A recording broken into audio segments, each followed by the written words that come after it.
Hello, it's Wednesday, November 16th. You're watching The Big Story with me, Chao Suen. Subscribe to the Straits Times channel to stay up to date with our live news updates. Former US President Donald Trump has launched a campaign to reclaim the White House, hoping to emerge as the Republican nominee for the 2024 elections.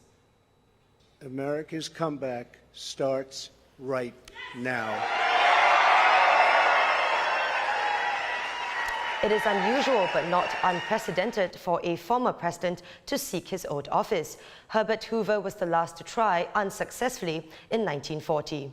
The former president's announcement complicates the work of the Justice Department, who are looking into his role in the attack on the US Capitol on January 6, 2021, and his handling of classified documents after he left office.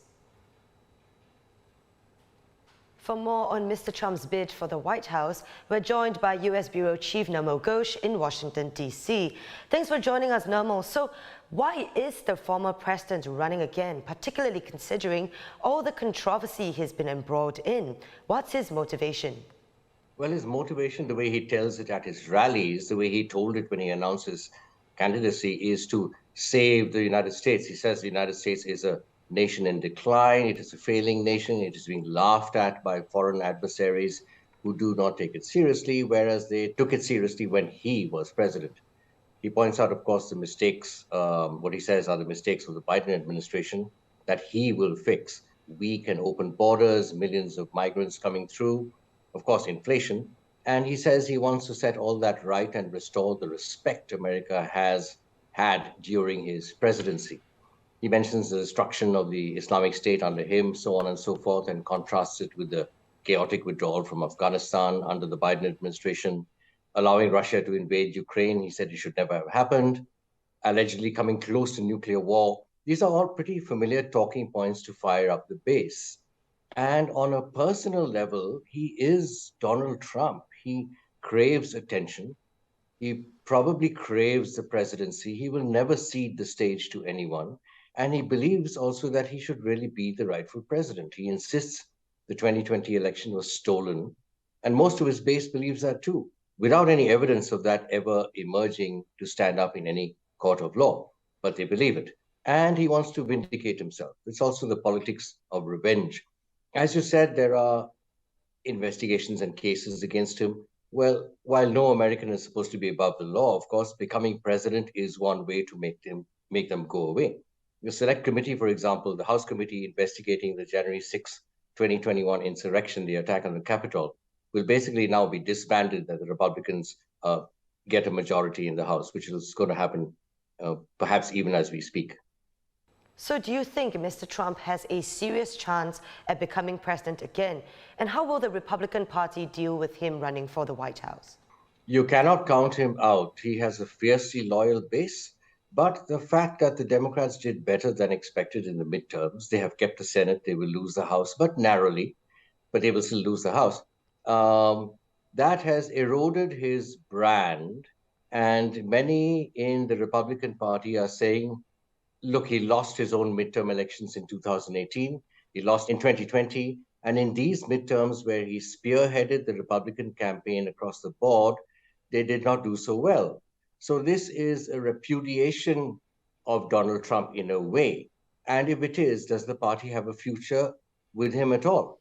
There are other contenders in the wings. Foremost is Florida Governor Ron DeSantis. But there are also others like former Secretary of State Mike Pompeo. Even the former Vice President Mike Pence is on the bench, so to speak, and could declare. There is a long and complicated primaries and caucuses process. And in that process, Donald Trump and Ron DeSantis, if he runs, will go head to head, and it will be bruising. A lot depends going forward on the Republican Party's calculations. It is definitely in some disorder over Donald Trump and the midterms outcome. There are some fence sitters not happy with Trump, but will go with him if he looks like a winner. There are some who are afraid of him. There are some who are loyal to him.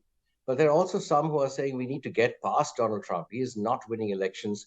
He is not good for the party. But there is a giant caveat to all that, and that is what will the world and America look like in 2024? In fact, Donald Trump said this at his announcement, the voting will be different in 24.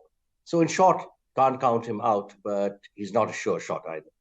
Looks like it could really go either way. Thank you so much for your valuable insight, Nirmal. This has been U.S. Bureau Chief Nirmal Ghosh in Washington.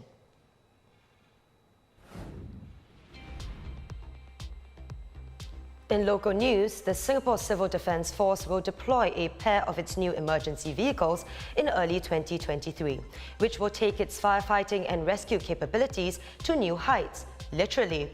Unveiled today, the new vehicles stand at 90 meters, as tall as a 30-story building. Firefighters can stand on the aerial platform of the vehicle, which can hold up to 500 kilograms and be lifted to the necessary height. The vehicles will be deployed at Kallang Fire Station and Punggol Fire Station. Another week, another achievement as Loh Kean Yew seals his place at the Badminton World Federation World Tour Finals. He secured his berth after his first-round victory at the Australian Open, making him the first Singaporean man to qualify for the prestigious season-ender. He will now face the rest of the world's top 8 players at the finals in Bangkok in December. Now, if you're a coin collector or born in the year of the rabbit, this might be interesting to you.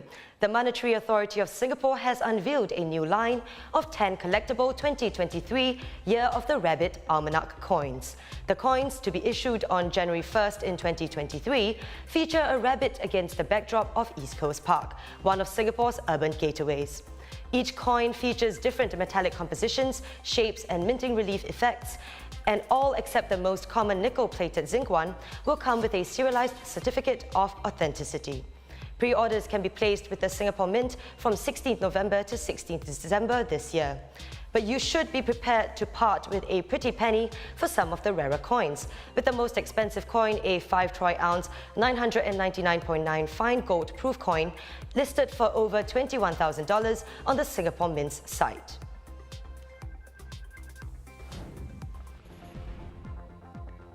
And those are our top stories for today. Visit straitstimes.com for more news and our YouTube channel for more videos. Subscribe by hitting the red button below.